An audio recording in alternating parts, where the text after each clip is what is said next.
Hi everyone, welcome to my channel learn with Saumya. आज की video में अपनी एक्सरसाइज 1.4 को सॉल्व करेंगे। सबसे पहला क्वेश्चन हम देखते हैं, जिसमें हमें कह रहा है classify the following number as rational और इरेशनल।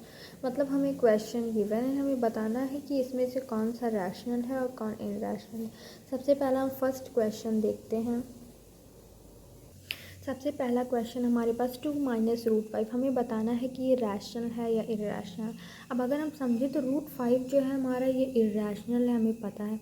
इरेशनल नंबर ऐसे नंबर्स होते हैं जो कि नॉन टर्मिनेटिंग और नॉन रिपीटिंग होते हैं। इसका मतलब है कि स्क्वायर रूट के अंदर ज़्यादातर नंबर जिन्हें आप फर्दर फैक्टर ना कर सकते हो वही इरेशनल नंबर होते हैं। अगर हम बात करें 2 की, तो ये हमारे रैशनल नंबर है। मतलब कि हमारा जो इरेशनल होगा ये नॉन टर्मिनेटिंग होगा और नॉन रिपीटिंग होगा, मतलब ये वैल्यू कभी एंड नहीं करेगी। तो आप उस वैल्यू में से कुछ भी रैशनल नंबर, मतलब कोई भी एक नंबर सब्ट्रैक्ट करेंगे तो वो वैल्यू भी आपकी जहाँ तक जाएगी वहीं तक जाएगी। मतलब वो नंबर भी आपका कैसा होगा, इरेशनल ही होगा। उससे वैल्यू रिपीट नहीं करने लगेगी या टर्मिनेट नहीं हो जाएगी। तो ये पूरी वैल्यू हमारी कैसी हुई, इरेशनल हुई। नेक्स्ट क्वेश्चन हम देखते हैं। नेक्स्ट क्वेश्चन कह रहा है 3 प्लस रूट 23 माइनस रूट 23। अब हम यहाँ देखें तो रूट 23 माइनस रूट 23 मतलब ये एक दूसरे से कैंसिल हो जाएंगे। तो यहाँ बचेगा 3, और 3 कैसा नंबर है, एक रैशनल नंबर है। क्योंकि हम 3 को पी बाई क्यू के फॉर्म में लिख सकते हैं, मतलब इसे हम 3/1 लिख सकते हैं। नेक्स्ट थर्ड क्वेश्चन हम देखते हैं। थर्ड क्वेश्चन है हमारे पास 2√7/7√7। अब यहाँ हम देखें तो √7 हमारा इरेशनल नंबर है, लेकिन ये डिवाइड में है तो एक दूसरे से कैंसिल हो जाएगा। अब बचेगा यहाँ 2/7।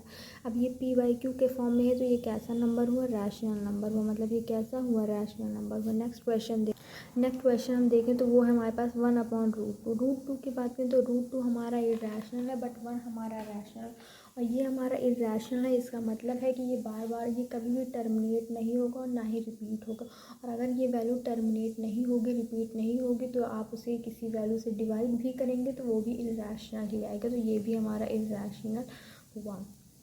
नेक्स्ट क्वेश्चन हम देखें तो नेक्स्ट क्वेश्चन है हमारे पास 2 पाई। और हमें पता है कि पाई जो होता है हमारा ये इरेशनल नंबर होता है, क्योंकि इसकी वैल्यू टर्मिनेट नहीं होती या रिपीट नहीं होती।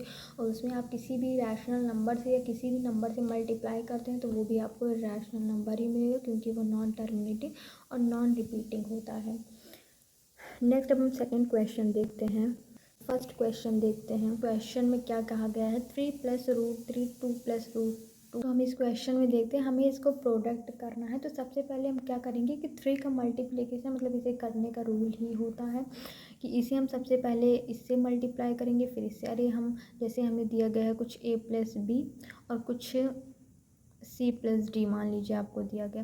तो इसका जब हम प्रोडक्ट करना होता है तो हम a को पहले c से करते हैं, फिर a को d से करते हैं, उसके बाद फिर हम b को c से करते हैं, और उसके बाद b को ही हम d से करते हैं। मतलब पहले हम a और c का प्रोडक्ट करते हैं, फिर प्लस है तो प्लस लगाते हैं, फिर a d का करते हैं, उसके बाद फिर प्लस है तो प्लस लगाते हैं, फिर b c का प्रोडक्ट करते हैं, उसके बाद b का d से प्रोडक्ट करते हैं। बिल्कुल उसी तरह हम इसे भी करेंगे। सबसे पहले 3 को हम 2 से करेंगे तो 3 2 जा 6 होता है, फिर 3 को √2 से करेंगे 3√2 होगा, फिर इसको आप करेंगे तो 2√3 होगा, तो 2√3 आप करेंगे, और इसको आप उससे करेंगे √3 √2 से, तो रूट और 3 2 जा 6 होता है। अब इसे हमें सॉल्व कर रहे हैं तो क्या आप इनका प्रोडक्ट कर सकते हो, मतलब ऐड कर सकते हो? नहीं, यही हमारा आंसर हो जाएगा, क्योंकि ये आप इन्हें ऐड नहीं कर सकते। अगर √2 की वैल्यू कोई और होती तो आप ऐड कर सकते थे, √3 की होती तो ऐड कर। तो फाइनल आंसर हमारा यही है। नेक्स्ट क्वेश्चन सेकेंड क्वेश्चन हम देखते हैं। सेकेंड क्वेश्चन हमसे कह रहा है 3 प्लस √3 हमें दिया गया है और 3 माइनस √3 दिया गया है। इसे भी हम उसी तरीके से सॉल्व कर सकते हैं, वरना इसका एक सिंपल मेथड भी होता है फॉर्मूला, उस मेथड से भी कर सकते हैं, या फिर हम इसे सिंपल फार्मूला बेस भी कर सकते हैं। इसका फार्मूला सिंपल सा होता है कि अगर आपको कभी भी a+b दिया हो और a-b दिया हो, मतलब वही वैल्यू आपको प्लस में दी हो वही वैल्यू, तो इसका सिंपल सा फार्मूला होता है a² - b²। आप इसके पहले जो हमने मेथड बताया उस मेथड से भी सॉल्व करेंगे तब भी आंसर आ जाएगा। तो अगर हम इस मेथड से पहले करके देखते हैं तो इसे हम कैसे करते हैं, a², मतलब 3 से मल्टीप्लाई करेंगे 9 आएगा, माइनस b का स्क्वायर करेंगे तो √3 जो होता है ये 3 होता है। तो इसका आंसर जो आएगा वो 6 आएगा। या फिर हम इसे सेकंड मेथड से भी करके देख सकते हैं, जैसे हमने पहले वाला किया था उससे भी आंसर हमारा आ सकता है। तो सबसे पहले हम इसको इससे मल्टीप्लाई करेंगे, 3 3 ज़ा 9 होता है। नेक्स्ट इसको इससे करेंगे -3√3, क्योंकि यहाँ पे माइनस है। उसके बाद प्लस है तो प्लस लगाएंगे, 3√3 से करेंगे तो ये आएगा। उसके बाद √3 माइनस है तो माइनस लगाएंगे, ये 3 आएगा। इससे ये कैंसिल हो जाएगा क्योंकि प्लस माइनस माइनस होता है, और 9 - 3 जो होगा आपका वो 6 होगा। तो आप किसी भी मेथड से सॉल्व कर सकते हैं। नेक्स्ट क्वेश्चन हम देख, नेक्स्ट थर्ड क्वेश्चन हमें कह रहा है √5 + √2 का होल स्क्वायर। अब इसे हम उस मेथड से भी कर सकते हैं, या इसका भी एक फार्मूला बेस्ड मेथड होता है। अगर आपको फार्मूले याद हैं तो आप डायरेक्ट फार्मूला लगा के कर सकते हैं, वरना आप वैसे भी सॉल्व कर सकते हैं। इसका मतलब है कि हमें √5 + √2 का होल स्क्वायर दे। इसका मतलब है कि √5 + 2 √2, √5 + √2 ये हमें 2 बार दिया गया है। तो इसे हम पहले अपने फर्स्ट वाले मेथड से करके देख लेते हैं, उसके बाद नए मेथड से भी करके समझ लेंगे। तो अगर हम उस मेथड से करते हैं, जिस मेथड से हम करते हैं, तो √5 से आप मल्टीप्लिकेशन करेंगे तो 5 बचेगा। √5 का √2 से करेंगे तो √10 बचेगा। √2 और √5 को मल्टीप्लिकेशन करेंगे, √10 बचेगा, और √2 का √2 से करेंगे 2 बचेगा। अब यहाँ पे 5 मतलब जो इर्रेशनल है उनका जो रूट में है उनका रूट से साथ ऐड करेंगे, जो वैसे हैं उनका वैसे करेंगे। तो 5 + 2 7 होता है, और ये √2 √10 सेम है, तो √10 + √10 2 √10 होता है। तो इसका आंसर हमारा ये हो जाएगा। अब हम फॉर्मूले के मेथड से भी देख लेते हैं। अगर हम सेकंड मेथड से देखते हैं तो हमें कभी भी a + v का अगर होल स्क्वायर दिया होता है तो उसे सिंपल से लिख सकते हैं a² + v² + 2ab, ये इसका फॉर्मूला होता है। तो फॉर्मूले के बेस पे भी करके देख लेते हैं। तो a + b हमें बताना है। a है हमारा यहाँ पे √5 और b हमें दिया गया है √2। तो a का स्क्वायर √5 का आप स्क्वायर करेंगे तो आपके पास 5 ही आएगा। b मतलब √2 का स्क्वायर करेंगे तो 2 आएगा, और 2 a + b मतलब √5 √2 का मल्टीप्लिकेशन करेंगे तो √10 आएगा। तो इसको आप सॉल्व करेंगे तो 5 + 2 7 और 7 + 2 √10। तो यही हमारा आंसर हो गया। नेक्स्ट क्वेश्चन देखते हैं। नेक्स्ट क्वेश्चन हम देखते हैं फोर्थ, जो कि है हमारे पास क्वेश्चन हमारे पास √5 - √2 √5 + √2। हम इसे किसी भी मेथड से कर सकते हैं, मतलब अपना हम जो फार्मूला यूज़ किया था हमने a + b a - b, उसको भी यूज़ कर सकते हैं, या फिर दूसरे मेथड से भी कर सकते हैं। हम दोनों मेथड से करके देखते हैं। पहले हम फार्मूला वाला यूज़ करते हैं। फार्मूला हमने इसका देखा है, इसका फार्मूला होता है a + b अगर आपको दिया गया है या a - b दिया गया तो वो बराबर होता है a² - b² के। अगर हम इस बेस पे करते हैं तो a है हमारा √5, और √5 का √5 से हम मल्टीप्लिकेशन करेंगे तो वो होगा 5, माइनस b का स्क्वायर करेंगे मतलब √2 का √2 के साथ करेंगे तो आपको मिलेगा 2। तो 5 - 2 जो होता है वो 3, मतलब इसका आंसर 3 आता है। हम सेकंड मेथड से भी करके देख लेते हैं। सेकंड मेथड हमने जो यूज़ किया था, सबसे पहले हम √5 का √5 से मल्टीप्लिकेशन करेंगे, 5 आएगा। प्लस लगा हुआ है, प्लस लगाएंगे, √5 का √2 से करेंगे √10 आएगा। यहाँ माइनस लगा हुआ है, माइनस लगाएंगे, √2 का √5 से करेंगे √10 आएगा। उसके बाद यहाँ पे प्लस है तो प्लस लगाएंगे, √2 का √2 के साथ 2 आएगा। प्लस माइनस माइनस होता है, ये कैंसिल हो जाएगा।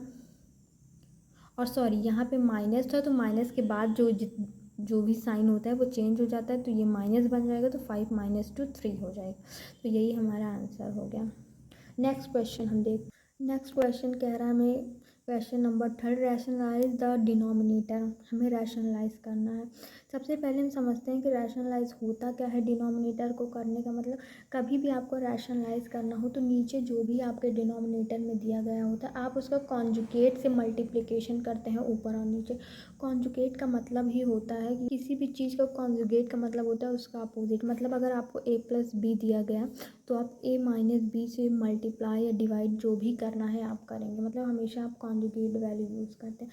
आइए हम अपना क्वेश्चन समझ, सबसे पहले हम क्वेश्चन नंबर फर्स्ट देखते हैं, जो कि कह रहा है 1/√7। हमें इसे रैशनलाइज करना है। तो सबसे पहले हम समझते हैं कि क्या, अब नीचे हमें कोई साइन नहीं दिया गया है प्लस या माइनस, तो हमें उससे ही मल्टीप्लाई करना होता है। मतलब इसमें हम ऊपर और नीचे दोनों से किस में मल्टीप्लाई करेंगे, जो भी हमारे डिनोमिनेटर में होता है, मतलब √7 से। तो √7 का 1 से आप करोगे तो √7 ही आएगा, और √7 का √7 से ही करोगे तो आपको 7 मिलेगा। अब अगर हम करने का, इसे हम आगे सॉल्व करें तो ये √7 है। अब 7 को हम √7 क्रॉस √7 भी तो लिख सकते हैं। √7 क्रॉस √7 ही 7 होता है, तो हम इसे इस तरीके से लिख सकते हैं। लेकिन फिर हम इसे कैंसिल कर देंगे तो हमें आंसर वही मिल जाएगा, तो इसलिए हम इसे यहीं तक सॉल्व कर देते हैं, जो कि √7/7 है। यही हमारा आंसर हो जाएगा। नेक्स्ट क्वेश्चन जैसे कि 1/√7 माइनस √6 दिया गया, तो हमें इसका रैशनलाइज करना है। तो हमने क्या सीखा है इसके पहले कि जो भी इसका कॉन्जुगेट होता है उससे हम करते हैं। कॉन्जुगेट मतलब इसके अपोजिट साइन का होता है, जो भी डिनोमिनेटर में हमें दिया होता है। तो हम 1/√7 माइनस √6 को किससे मल्टीप्लाई करेंगे, ऊपर नीचे √7, इसका अपोजिट प्लस √6। अगर माइनस है तो प्लस का, अगर माइनस होता है तो प्लस का साइन यूज़ करते हैं। √7 प्लस √6, इसे हम सॉल्व करेंगे तो ये ऊपर √7 प्लस √6 ही बचेगा, और √7 से मल्टीप्लाई करेंगे 7 बचेगा। माइनस है तो माइनस लगेंगे, √6 का √6 से 6 होगा। तो इसे आप √7 प्लस √6 भी लिख सकते हो, क्योंकि 7 माइनस 6 1 ही होता है। आप चाहें तो 1 भी लिख सकते हैं डिनोमिनेटर। तो ये हमारा आंसर हो गया। नेक्स्ट क्वेश्चन, थर्ड क्वेश्चन हमें दिया गया 1/√5 प्लस √2। इसको भी हमें रैशनलाइज करना है, तो हम डिनोमिनेटर का कॉन्जुगेट लेते हैं और उससे मल्टीप्लाई करते हैं ऊपर और नीचे। तो √5 प्लस √2 है, तो यहाँ पे √5 माइनस √2 से करेंगे। ऐसा हम सिर्फ इसलिए करते हैं ताकि हमारा डिनोमिनेटर जो है वो सिंप्लीफाई हो जाए। तो रूट इसको करेंगे तो ये √5 माइनस √2 आएगा, क्योंकि 1 से आप किसी भी चीज़ को मल्टीप्लाई करते हैं तो वही मिलेगा। यहाँ a plus b, a minus b का हम फार्मूला लगा सकते हैं, जो कि होता है a² माइनस b²। तो a का स्क्वायर करेंगे आप तो 5 आएगा, और b का स्क्वायर करेंगे तो 2 आएगा। मतलब इसे हम √5 माइनस √2/5 माइनस 2 3 लिख सकते हैं। नेक्स्ट क्वेश्चन देखते हैं। नेक्स्ट क्वेश्चन हमें कह रहा है 1/√7 माइनस 2। इसे हमें रैशनलाइज करना है, तो हम इसका कॉन्जुगेट लेंगे, मतलब मल्टीप्लाई करेंगे हम √7 प्लस 2 से और √7 प्लस 2 से। तो 1 से आप मल्टीप्लाई करेंगे तो ये यही रहेगा। इस यहाँ पे भी हम a² प्लस b² का फार्मूला लगाएंगे, तो a² √7 का √7 से 7 होगा, माइनस b² 2 का 2 से आप करेंगे तो 4 होगा। तो यहाँ पे √7 प्लस √2 और 7 माइनस 4 आप करोगे तो आपको बचेगा 3। यही हमारा आंसर हो गया। आई होप आपको सारी एक्सरसाइज समझ में आई होगी। इसके आगे हम आगे की एक्सरसाइज सॉल्व करेंगे। अगर वीडियो हेल्पफुल लगी हो तो चैनल को लाइक करें, सब्सक्राइब करें।